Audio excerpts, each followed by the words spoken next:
नमस्कार, प्रियांकाज किचनमध्ये तुम्हा सर्वांचं अगदी मनापासून स्वागत. आज आपण पनीरची अशी रेसिपी पाहणार आहोत, ती घरातील सर्व माणसांना अगदी मनापासून आवडेल आणि बनवण्यासाठी देखील एकदम साधी सोपी आहे. तुम्ही जर या पद्धतीने पनीरची भाजी जर घरी बनवून पाहिलात, तर तुम्हाला हॉटेलला जाण्याची गरज देखील भासणार नाही. तर तुम्ही इथे पाहू शकता, एकदम लबाबदार अशी चमचमीत अशी पनीरची भाजी तयार झालेली आहे. बनवण्यासाठी देखील एकदम साधी सोपी आहे. याच्यासाठी एक मसाला बनवून घ्यायचा आहे. एकदम साधी सोपी रेसिपी आहे. चला तर रेसिपीला सुरुवात करूयात. तर सुरुवातीला इथे मी एक पॅन घेतलेला आहे. यामध्ये घालूयात 1 ते 2 चमचे तेल. आपल्याला सुरुवातीला पनीरचे तुकडे आहेत ते थोडेसे फ्राय करून घ्यायचे आहेत. तर इथे मी हे 200 ग्रॅम पनीर घेतलेलं आहे. आता हे तुकडे तेलामध्ये घालून घेऊयात. गॅसची फ्लेम मिडियम ठेवून याला सर्व बाजूनी सोनेरी कलर येईपर्यंत परतून घ्यायचे आहे. तुम्हाला जर पनीर तसेच वापरायचे असेल तर तुम्ही तसे देखील वापरू शकता. थोडेसे फ्राय करून घेतले. खूप जास्त देखील फ्राय करायचे नाहीत, नाहीतर ते कडक होऊ शकतात. अगदी हलकासा गोल्डन कलर येईपर्यंत याला फ्राय करून घ्यायचे आहे. त्याला सतत हलवत अशा पद्धतीने कलर येईपर्यंत आपण परतून घेणार आहोत. तर इथे हे पनीरचे तुकडे परतून झालेले आहेत. एका प्लेटमध्ये काढून घेऊयात. यानंतर आपण मसाला बनवून घेणार आहोत. मसाला देखील साधा आहे. तर याच पॅनमध्ये मी आणखीन 1 चमचा तेल घेतलेलं आहे. आता याच तेलामध्ये घालूयात अर्धा चमचा जिरं. त्यानंतर यामध्ये काही खडे मसाले घालून घ्यायचे आहेत. त्यामध्ये लवंग, वेलची, मोठी वेलची, दालचिनी आणि तमालपत्राचं 1 तुकडा आपण इथे घेतलेला आहे. आता यामध्ये उभा पातळ चिरलेला 1 मोठ्या आकाराचा कांदा इथे मी घेतलेला आहे. गॅसची फ्लेम मिडियम ठेवून आपल्याला कांदा सोनेरी कलर येईपर्यंत परतून घ्यायचा आहे. खडे मसाले तुम्ही इथे तुमच्या आवडीनुसार थोडेसे कमी जास्त करू शकता. आता याला सतत हलवत आपल्याला सोनेरी कलर येईपर्यंत परतून घ्यायचं आहे. तुम्हाला जर ग्रेव्हीचं प्रमाण थोडं जास्त हवं असेल तर तुम्ही इथे कांदा टोमॅटोचा वापर थोडा जास्त करू शकता. इथे हलकासा कलर कांद्याला आलेला आहे. आता आपण यामध्ये 7 ते 8 लसणाच्या पाकळ्या, त्यानंतर अर्धा इंच आलं यामध्ये घालून घेणार आहोत आणि याला चांगले परतून घेऊयात. यामध्ये आपण 1 मोठ्या आकाराचे 2 टोमॅटो देखील बारीक चिरून घेतलेले आहेत. कांदा आणि टोमॅटो जर बारीक चिरून घेतला ते पटकन भाजले देखील जातात. आता यामध्ये टोमॅटो घालून घेऊयात आणि त्यानंतर इथे मी 7 ते 8 काजूचे तुकडे घेतलेले आहेत. ते देखील यामध्ये घालून याला चांगले मिक्स करून घेऊयात. आपल्याला कांदा टोमॅटो चांगला 5 ते 10 मिनिटं परतून घ्यायचा आहे. तुम्ही या पद्धतीची ग्रेव्ही बनवून कोणतीही भाजी तयार करू शकता. एकदम भन्नाट चव येते आणि हॉटेलसारखी चव देखील येते. आता यामध्ये आपण झाकण ठेवून याला 2 ते 3 मिनिटाची वाफ काढून घेऊयात. इथे 2 ते 3 मिनिटं झालेले आहेत. टोमॅटो हलकासा मऊ झालेला आहे.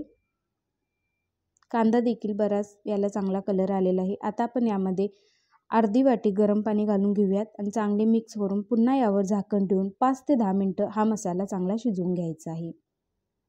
टोमॅटो आणि कांदा चांगला मऊ होईपर्यंत शिजवून घ्यायचा आहे, तरच आपली ग्रेव्ही देखील चांगली होणार आहे.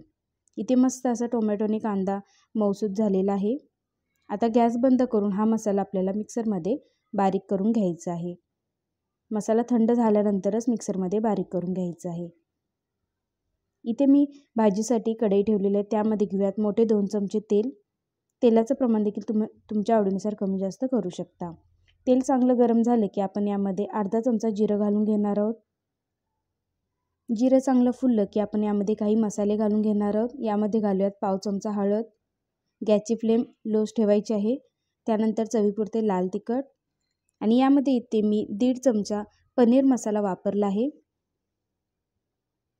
आता याला चांगले मिक्स करून घेऊयात. गॅसची फ्लेम लो ठेवायची, नाहीतर मसाले पटकन तेलामध्ये करपू शकतात.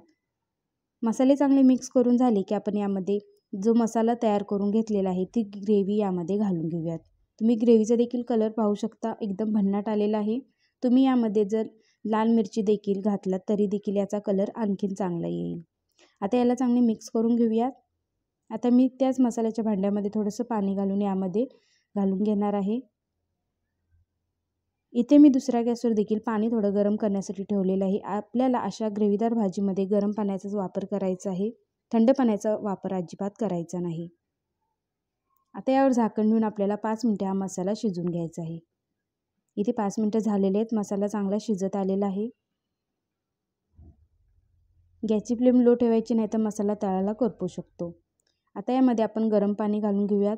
तुम्हाला या ग्रेव्हीची कन्सिस्टन्सी जशी हवी आहे त्या पद्धतीने यामध्ये पाण्याचा वापर करा.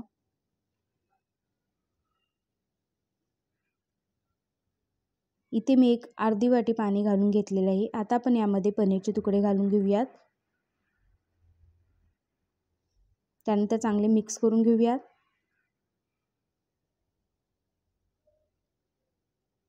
दोनशे ग्राम पनीरसाठी इथे सांगितलेलं प्रमाण एकदम परफेक्ट आहे। ही भाजी अगदी 3 ते 4 माणसांसाठी परफेक्ट तयार होते। आता यामध्ये मी आणखीन थोडं गरम पाणी घालून घेतलेलं आहे।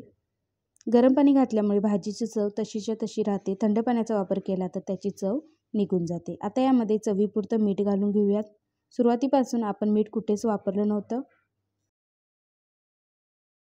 मीठ घालून चांगले मिक्स करून झाले की यावर झाकण ठेवून 5 मिनिटं आणखीन याला लो गॅसवरती शिजवून घेऊयात। इथे आपली ही भाजी मस्त अशी चमचमीत तयार झालेली आहे। तुम्ही पाहू शकता याचं टेक्स्चर एकदम परफेक्ट अशी ही पनीरची भाजी इथे तयार झालेली आहे। तुम्ही जर अशा पद्धतीने ही भाजी तयार करून पाहिलात तर तुम्हाला हॉटेलला जाण्याची गरज देखील भासणार नाही। आता यामध्ये बारीक चिरलेली कोथिंबीर घालून घेऊयात आणि पुन्हा चांगले मिक्स करून गॅस बंद करून घेऊयात। आता आपली इथे ही पनीरची एकदम चमचमीत परफेक्ट अशी भाजी तयार झालेली आहे। जर तुम्हाला आजची रेसिपी आवडली असेल तर व्हिडिओला नक्की लाईक करा आणि प्रियांकाज किचनवर नवीन असेल तर सबस्क्राईब करून शेजारील बेल आयकॉन क्लिक करून ऑल प्रेस करा, म्हणजे येणाऱ्या व्हिडिओचे नोटिफिकेशन सर्वात आधी मिळतील। तर आजची रेसिपी एकदम चमचमीत आणि भन्नाट झालेली आहे। तुम्ही नक्की ट्राय करून पहा आणि कशी वाटते ते कमेंटमध्ये सांगायला विसरू नका। पुन्हा भेटूयात अशाच एका चमचमीत अशा रेसिपीमध्ये। तोपर्यंत धन्यवाद।